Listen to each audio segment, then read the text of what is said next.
Dan bahkan kita juga bisa mengset mobil ini untuk bisa two wheel drive only gitu ya. Either itu untuk irit-iritan atau kalian mau ngedrift sama mobil ini juga masih bisa.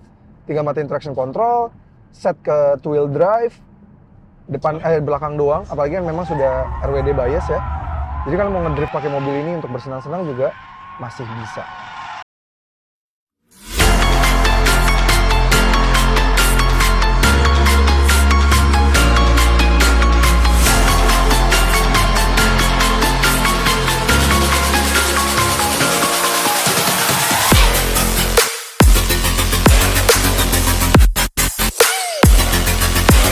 Halo guys, welcome back to CVT Indonesia bersama kami, Reza Rever.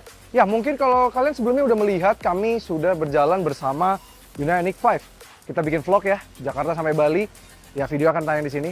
Nah, ini kami dalam perjalanan ini mau bikin dua video, karena satunya akan langsung merasakan rasa berkendara dari Hyundai Ioniq 6. Yang mana waktu itu kami pas mau nyoba nggak boleh bikin videonya. Nah, kali ini kami dikasih kesempatan, udah boleh nih bikin videonya dari Hyundai Ioniq 6. So, gimana impresi berkendaranya? Apakah beda? Karena secara spesifikasi juga dia lebih tinggi. So ini dia Hyundai Ioniq 6.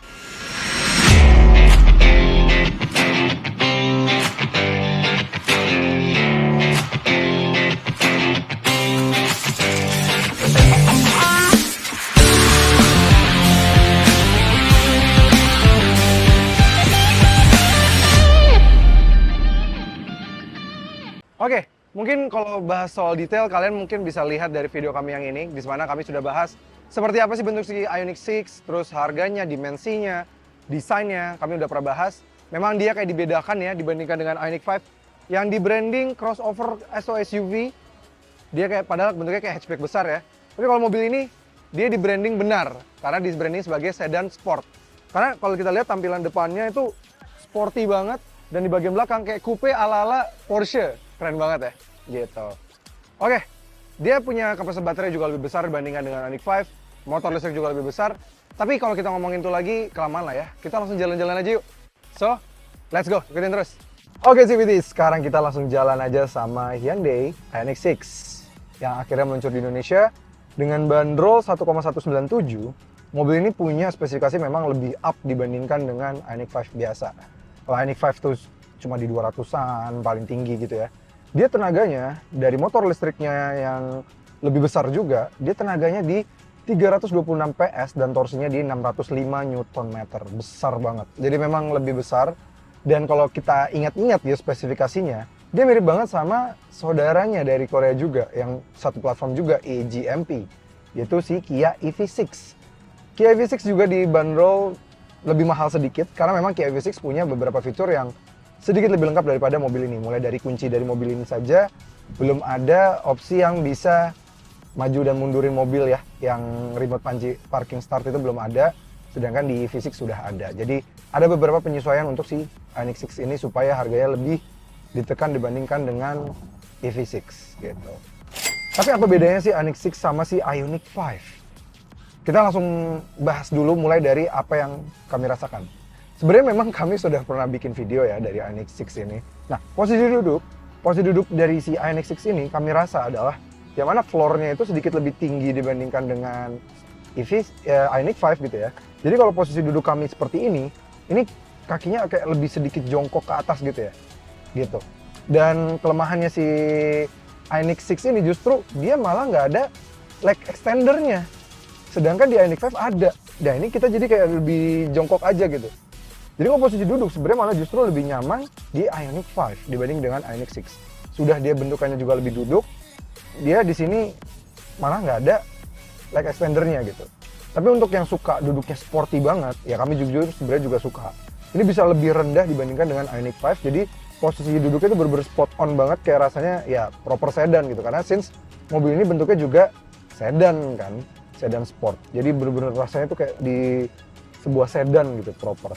Enak banget untuk sosok posisi duduk.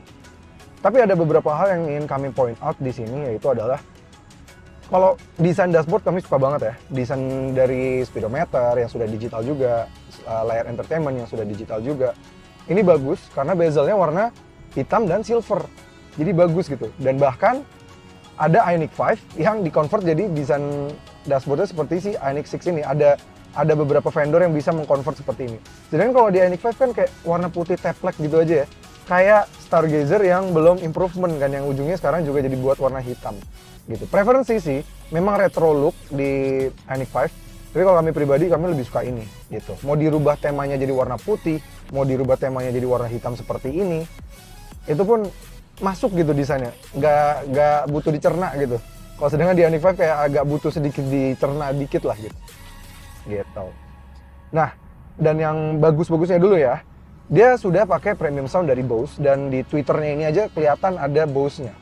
Tapi sayang memang untuk si Ioniq 6 ini yang masuk ke Indonesia, karena memang di Indonesia regulasinya belum bisa pakai spion pakai kamera gitu ya. Jadinya ini kayak ada coakan di kanan dan di kiri ini kayak yang agak sedikit useless. Ya mengganggu apa ya, kayak bikin mata kayak irritate gitu. Ngapain sih ada ini gitu ya. Yang harusnya ini memang layar untuk spion kameranya si Ioniq 6 yang dijual di luar negeri. Ini harusnya layar nih, keren banget. Dan jujur begitu dia ada yang layar ini opsi, bahkan dibandingkan dengan milik Audi yang juga udah pakai spion pakai layar, itu angle-nya lebih ergonomis di Ioniq 6 ini. Seandainya aja bisa masuk ke Indonesia ya. Karena kalau yang punya Audi itu agak terlalu ke bawah kan. Jadi ngelihat spion tuh jadi kayak nggak natural ke bawah. Kalau Ioniq 6 dia natural di agak lebih ke atas seperti ini. Tapi karena nggak ada, ini jadi kayak agak ganggu aja sih. Gengges nih sebelah sini. Yang beda lagi unik dibandingkan dengan Ioniq 5 adalah layout dari tombol-tombol di setirnya. Ini kenapa dibedain, kami nggak ngerti kenapa ya. Kalau di Ioniq 5, tombol volume, tombol pengaturan head unit, voice command, Bluetooth teleponi, sebelah kiri. Sedangkan kalau di Ioniq 6, itu di sebelah kanan. Dan untuk pengaturan Hyundai Smart Sense seperti adaptive cruise control, lane keeping assist, lane following assist, itu semua di sebelah kiri. Sedangkan untuk drive mode padahal tetap sama nih di bawahnya. Di bawah yang sebelah kiri. Padahal Ioniq 5 juga seperti itu gitu ya. Ngomong-ngomong soal drive mode, dia tetap sama. Dia ada Eco, Normal, dan Sport. Dan drive mode-nya kalau di hold lama, dia ada mode Snow. Karena mobil ini sudah dilengkapi dengan dual motor atau AWD. Jadi penggeraknya AWD, beda tuh sama Ioniq 5 yang hanya rear wheel drive biasa saja. Gitu. Head unitnya sudah dilengkapi dengan Apple CarPlay, Android Auto. Tapi sayang belum ada in-house navigation, sepertinya masih harus dipersiapkan dulu seperti layaknya Ioniq 5 ya. Baru setahun akhirnya bisa dapat Blue Link. Karena kan memang Blue Link-nya kalau di mobil elektriknya Hyundai itu langsung harus nge-link sama navigasi untuk misalnya mau cari tempat charging, mau planning trip kita, misalnya mau trip jalan 700 kilo, kira-kira kita mau ngecas di mana aja tuh bisa dari navigasinya dan dari sistem Blue Link-nya. Jadi mobil ini masih juga belum dilengkapi dengan Blue Link nih. Jadi mungkin tahun depan di improvement karena butuh dipersiapkan lebih untuk platformnya Ioniq 6 gitu. Nah, kami mau point out yang agak ganggu banget nih kalau di mobil ini, yaitu adalah posisi layout dari power window-nya. Layout dari power window-nya itu semuanya dipindah ke tengah dan dibikin empat-empatnya pengaturan di sini. Ini tuh memang kesannya kayak biar ini di kanan clean look. Hyundai marketingnya seperti itu ya, clean look segala macam di kanan, jadi ini bisa panjang, kita bisa naruh barang. Tapi feel-nya seperti kayak cutting cost gitu. Cut cost-nya luar biasa banget ditaruh dengan seni. Seperti like-like mobil kayak let's say kita bahas mobil murah ya, Espresso gitu ya. Semua pengaturan di tengah supaya dia nggak usah bikin dua kali. Di kanan ada 4 tombol buat power window dan di paling kiri juga ada satu lagi. Jadi kan dia udah berapa kali tuh dia bikin seperti itu ya. Jadi kayak rasanya feel-nya lebih cut cost gitu. Kenapa nggak sama kayak Ioniq 5 yang juga tetap bisa dibuat seperti ini di kanan? Itu kan lebih mempermudah dan orang kayak nggak bingung gitu. Kebetulan kami barengan sama 3 orang lainnya di mobil ini, ada Om Kim, ada Om Pamela, dan Om Teddy, Om Gendut. Awal-awal aja pada masih bingung tuh, layoutnya di sebelah kanan mana gitu. Karena memang orang jadi nggak biasa gitu. Kami pun pertama-tama nggak biasa juga dengan kondisi jadi ada di tengah sini. Dan feels-nya, button-nya jauh lebih premium di Ioniq 5 dibandingkan dengan di Ioniq 6 ini. Ini kayak lebih plastiki gitu ya, nggak ada aksen chrome-nya atau segala macam, ini lebih plastiki gitu. Itu sih yang paling mengganggu kami. Sisanya sih tetap sama ya, kami suka banget sama kelengkapannya Hyundai seperti blind view monitor yang kalau kita send tuh dia langsung nyalain kamera yang di bagian terluar. Ini belum ada yang niru dan belum ada yang seintuitif ini. Dan resolusi kameranya juara banget, udah 3D view juga. Jadi layarnya tuh HD banget, belum lagi ditambah dia juga sudah ada head-up display yang juga bisa menampilkan kecepatan kita, efisiensi, dan bahkan juga bisa menampilkan Hyundai Smart Sense kita juga di head-up display. Jadi kita bisa tetap fokus untuk berkendara. Oke, bagaimana dengan rasa berkendaranya? Oke, rasa berkendara dari mobil ini harus diakui, dia memang sedikit lebih stiff dibandingkan dengan Ioniq 5. Dia karena memang diposisikan sebagai kayak sedan sport gitu ya. Dia jadi bantingannya tuh kayak kalau di Ioniq 5 dia lebih ngayun. Seperti misalnya kalau di tol agak nggak rata seperti ini tuh. Nah, ini baru saya lewatin. Nah, kalau di Ioniq 5 dia kayak lebih ngayun-ngayun gitu ya. Nah, kalau di Ioniq 6 dia kayak ngayunnya lebih antep gitu. Udah sekali doang, udah gitu. Tapi memang kalau lewatin kayak speed bumps itu lebih terasa ke dalam kabin. Ke badan kita lebih kerasa. Tambah lagi kursinya, joknya itself juga lebih keras nih dibandingkan dengan Ioniq 5. Lebih mungkin build quality ditingkatin untuk badan-badan orang bule yang memang badannya lebih tebal-tebal dari kita ya kan. Itu mungkin pas sama badan mereka, tapi kalau badan sama orang Indonesia kayak gini memang kita ngerasainnya jadi keras gitu. Mungkin Om Kim sama Om Teddy di belakang pasti juga merasakan yang sama kan. Lebih keras ya Om ya? Lebih keras dibandingkan dengan Ioniq 5. Sedangkan Ioniq 5 karena sudah rakitan Indonesia, mungkin keempukannya sudah bisa di-adjust lagi di Ioniq 5. Sedangkan Ioniq 6 belum. Mudah-mudahan bisa segera dirakit gitu ya. Nah, ngomong-ngomong soal pengaturan kursi, dia juga sudah elektrik. Dia bagus di sini bisa elektrik. Dan dia juga sudah ada 2 memory seat di sini. Kita bisa atur memory seat, jadi kalau misalnya ganti driver kita bisa menyesuaikan ya preference dari drivernya gitu. Dan tema-tema dari speedometernya juga bisa kita ganti dari tengah, mau warna hitam atau segala macam, dan tone warnanya juga bisa berubah sesuai dengan mode berkendara yang kita pilih. Kalau misalnya normal tuh agak ke hijau dan biru, sport tuh merah gitu ya, eco dia warnanya biru gitu, dia bisa beda. Hyundai Smart Sense-nya juga sudah dilengkapi dengan yang paling lengkap, adaptive cruise control, lane keeping assist, lane following assist, blind view monitor, rear cross traffic alert, dan juga blind spot monitoring juga sudah ada, jadi udah paling lengkap. Dan seperti biasa Hyundai Group itu adaptive cruise control-nya halus luar biasa, dan juga lane following assist-nya halus luar biasa, reliable banget. Ngomong soal pengendaraannya, mobil ini juga sudah dilengkapi dengan baterai yang cukup besar di 77,1 kWh. Itu besar banget, dan itu membuat mobil ini punya range claim di 519 km. Nah, beberapa kemarin pengetesan teman-teman nih yang udah duluan pakai mobil ini, karena kan kami review ini sambil barengan media drive, jadi sudah ada yang ngerasain ini duluan, baru hari ini kami kedapetan gitu ya. Itu mereka bisa dapat kalau estimated range-nya itu di sekitar di 490 sampai 501 lah.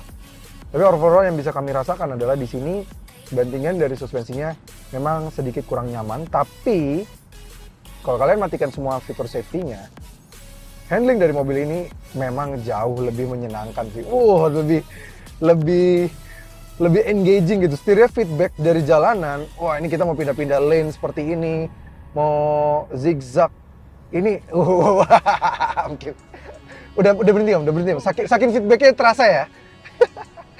Itu memang ini setirnya lebih responsif dibandingkan dengan Ioniq 5. Tambah lagi dia juga AWD, jadi gripnya di depan itu benar-benar bisa mencengkram dengan sangat baik. Dan bahkan kita juga bisa mengset mobil ini untuk bisa two wheel drive only gitu ya. Either itu untuk irit-iritan, atau kalian mau ngedrift sama mobil ini juga masih bisa. Tinggal matiin traction control, set ke two wheel drive, belakang doang, apalagi yang memang sudah RWD bias ya. Jadi kalau mau ngedrift pakai mobil ini untuk bersenang-senang juga masih bisa. Enak banget. Jadi bentuk belakangnya kan kayak Porsche ala-ala. Ya wajar lah ya. Desainernya bekas Porsche dan desainer Porsche dan Audi waktu itu. Makanya waktu itu kan, makanya miripnya Porsche tua. Bukan kayak Porsche yang baru-baru kayak 99 itu kan lebih bagus desain Porsche-nya. Ngerti kan maksudnya. Dan mobil ini juga punya klaim akselerasi 0 sampai 100 di 5,1 detik gitu. Dia punya 5,1 detik, itu udah sports car territory, padahal mobil ini belum yang varian N. Memang belum meluncur juga yang varian N-nya. Baru ada Ioniq 5N. Tapi kebayang nggak sih, Ioniq 5N aja udah kenceng banget, udah 700 horsepower. Ioniq 6N mau seberapa? Tapi Ioniq 6N yang lagi dites kemarin nabrak tuh di Goodwood Festival. Mudah-mudahan ketika diluncurkan understeer-nya bisa diperbaiki lah ya. Overall sih menyenangkan ya perjalanan jauh bersama Ioniq 6 ini. Justru malah ngobrol sama tadi Om Teddy bilang karena dia nggak terlalu ngayun-ngayun, kayak getaran-getaran untuk perjalanan jauh tuh nggak terlalu kerasa. Kalau di Ioniq 5 jadi kayak mobilnya tuh kayak gini-gini terus tuh. Karena saking empuknya, lebih empuk dari mobil ini. Kalau sedangkan ini lebih stabil gitu. Feel-nya memang lebih European mobil ini, walaupun memang posisi duduk, kursinya, dan juga sandaran kaki kita, floor-nya juga lebih tinggi. Itu jadi membuat sedikit lebih prefer di Ioniq 5 lah dibanding dengan Ioniq 6 ini. Oke, kita perjalanan ini karena kami ngetesnya itu pas dapatnya dari Surabaya, Pasuruan menuju Banyuwangi gitu ya. Jadi sempet tol dan juga sempet jalan biasa, nih jalan rusak banget ya. Tadi sempat ngobrol juga sama Om Teddy, ternyata merasakan bahwa kalau di tol malah enak ya Om ya. Tapi kalau di jalan biasa malah jadi nggak enak, kalau apalagi jalannya kurang rata gitu. Jadi getaran di sini jadi makin kerasa ya. Kalau di jalan biasa, memang sih, memang karena dia memang lebih stiff dibandingkan dengan Ioniq 5 biasa. Dimensi roda juga lebih beda gitu kan. Mobil ini juga peruntukannya beda gitu, mungkin jadi bisa lebih stiff. Tapi itu bukan hal yang negatif. Yang negatif lagi kami menemukan adalah ini Ioniq 5 dan Ioniq 6 kenapa ya? Sistem deteksi dari seatbelt passenger depan sama-sama nggak ada. Ini kami contohkan ya, ini kebetulan di depan ada Mbak Pamela. Coba Mbak Pamela boleh dilepas. Tuh, nggak bunyi sama sekali dan sekarang ini kecepatan 40 km per jam. Sama sekali, ini bahaya banget loh. Kalau misalnya lagi bawa anak kecil gitu ya, misalnya lupa apa segala macam, kan seatbelt itu hal yang paling penting. Seharusnya bahkan di seluruh seat di mobil ini harusnya ada detection dari seatbelt detection ya kan. Kalau di luar negeri semuanya udah wajib pakai itu, kalau nggak pakai satu aja di belakang itu bakal bunyi gitu, even di belakang ya. Ini even di kiri depan aja nggak ada. Tapi memang kalau untuk kami ada, dia langsung muncul. Tapi cuma pengemudinya saja. Passenger depan kiri seharusnya juga tetap penting, apalagi kan di depan ya, impact pertama justru kan di depan, itu seharusnya diberikan lah. Sayang banget aja nggak dikasih di sini. Tuh. Nggak juga apalagi Om. Depan aja nggak ada, bagi belakang. Oke, bagaimana rasanya kalau disetirin di Ioniq 6? Tadi kemarin kami sempat bilang pas nyetir bahwa Om Teddy, Om Kim, Sukim Mentio, dan Om Gendut ya, itu ngerasa kurang nyaman di belakang kami, tapi langsung penasaran gimana sih, seenggak nyaman apa sih sebenarnya. Sebenarnya kami sebelum membahas ke sana, di belakang sebenarnya lumayan dilengkapi dengan fitur yang cukup oke. Mulai dari adanya armrest dengan 2 cup holder, bagus ya kan. USB-C socket dimana Ioniq 5 nggak ada sama sekali. Dan dia juga bisa mengatur maju dan mundur dari kursi penumpang kiri depan, jadi bisa extend legroom kita. Dan legroom wise juga ini gede banget. Depan adalah Rendra setir kanan, dan ini kami masih dapat banyak banget ini legroom. Berapa ini? 15 jari. Jauh banget sih. Ini legroomnya lega banget. Tapi memang itu mulai masuk ke kelemahan dari mobil ini. Somehow karena mungkin bentuknya coupe, jadi dia lebih rendah roofnya. Jadi baterai antara jarak dari floornya ke roofnya juga lebih rendah. Ini tuh kami di sini lebih jongkok dibandingkan dengan Ioniq 5, seperti kayak kemarin kami sebutkan di depan. Jadi ini kami kakinya lebih segitiga gini ya, lebih kurang nyaman. Dan tambah lagi baris duanya ini juga tidak bisa di-adjust recline-nya. Jadi ini udah fix. Tapi nggak apa-apa lah ya, karena memang since ini mobil ini adalah sebuah mobil sport. Tambah lagi bandingan set suspensi dari mobil ini juga memang sedikit lebih stiff tuh. Barusan lewatin gundukan ya. Lumayan jalannya agak rusak, itu aja berasa banget, padahal ini masih di jalanan Nusa Dua yang sekarang lebih bagus gitu ya. Gimana kalau ketemu misalnya speed bumps BSD gitu, yang lebih jahat lah ibaratnya ya, lebih sakit gitu kalau suspensi. Ini lebih kerasa di sini dibandingkan dengan Ioniq 5. Jadi kalau misalnya memang meskipun ya secara legroom dia lega, enak, nyaman, tapi memang harus diakui Ioniq 5 lebih baik. Tapi at least di sini tetap ada heated dan cooling, heated ya, heated seat masih ada. Padahal orang Indonesia jarang nih pakai heated nih. Harusnya diberikan cooling seat juga ya untuk yang bagian belakang, bakal oke banget. Tapi sayang, yang kami sangat tidak suka adalah door trimnya sama seperti di depan. Door trimnya itu, aduh, oke lah kalau memang belakangnya nggak senyaman Ioniq 5 bisa diterima karena ini kan bentuknya sedan sport gitu ya, peruntukannya berbeda gitu. Seharusnya kan ini kan tapi satu level di atas Ioniq 5. Tapi come on, ini plastik scratchy dan feelsnya cheap banget untuk mobil seharga 1,2 miliar loh. Ini mahal loh, mobil ini nggak murah. Ini keras banget dan untungnya tapi memang yang di bawahnya masih dilapis kulit ya, tapi atasnya jujur nggak, kurang banget. Dan tambah lagi kami juga menemukan di bagian handle di depan, hand grip depan itu kalau ditarik dekat bagian sunroof itu roofnya meleot, meskipun roofnya udah dipakein roof warna hitam. Fit and finishnya mungkin bisa diperbaiki di model-model setelahnya ya. Mungkin biasanya kan batch-batch awal suka begini nih, mungkin nanti batch 2 gitu ya, misalnya tahun depan Ioniq 6 dapat tambahan blueling gitu misalnya, tapi build quality-nya meningkat. Mudah-mudahan bisa seperti gitu.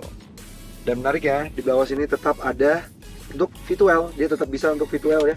Belakang sini ada nih colokan, jadi kalau kalian pengen ngecas laptop, terus juga pengen ngecas apapun bisa sampai 3600 kWh. Jadi seperti bisa menaikkan apa ya, bisa nyalain rumah tuh, semua tuh bisa nyalain mesin cuci, AC, kulkas yang tenaganya sampai 3600. Jadi oke banget ini mobil.